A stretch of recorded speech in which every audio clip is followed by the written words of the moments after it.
ইতালিতে মেরান কালচারাল সোসাইটির উদ্যোগে হয়ে গেল ঈদ পুনর্মিলনী ও সাংস্কৃতিক অনুষ্ঠান। আয়োজনে স্থানীয় প্রবাসী বাংলাদেশিদের পাশাপাশি বিদেশিরাও অংশ নেন। জাহাঙ্গীর আলম শিকদারের রিপোর্টে দেখুন বিস্তারিত।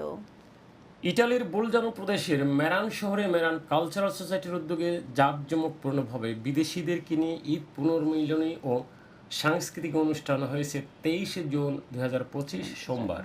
সংগঠনের সভাপতি মোস্তফা কামালের সভাপতিত্বে এবং মোস্তাফিজ কামাল কাদেরের সঞ্চালনায় কোরআন থেকে তেলাওয়াতের মধ্য দিয়ে অনুষ্ঠান শুরু হয়। এরপর জাতীয় সঙ্গীতের মধ্য দিয়ে 1 মিনিট নীরবতা পালন ও দেশের জন্য উৎসর্গ করা সকল বিদেহী আত্মার শান্তি কামনায় দোয়া মোনাজাত করা হয়। এ সময় উপস্থিত ছিলেন সিনিয়র সহসভাপতি আরিফিন আজিজ স্বপন, সহসভাপতি রাকিব সরকার, সাধারণ সম্পাদক কাজী আলমগীর, যুগ্ম সাধারণ সম্পাদক জাকির হোসেন কবির, যুগ্ম সাধারণ সম্পাদক সালমান নাহিদ, কাউসার মিয়া সহ অনেকেই।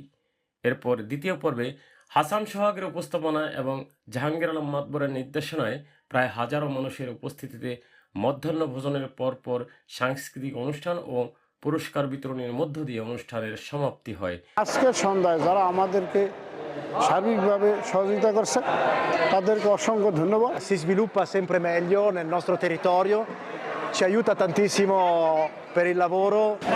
আমি আমাদের এই মেরান কালচারাল সোসাইটির পক্ষ থেকে সবাইকে ধন্যবাদ জানাচ্ছি। Molte melodie italiane, la devo anche dire. আজকের অনুষ্ঠানটা বিশেষ করে অনেক ভালো হয়েছে, অনেক সুন্দর হয়েছে, সবাইকে অনেক ধন্যবাদ। Jahangir Alam Sikdar, IN TV news.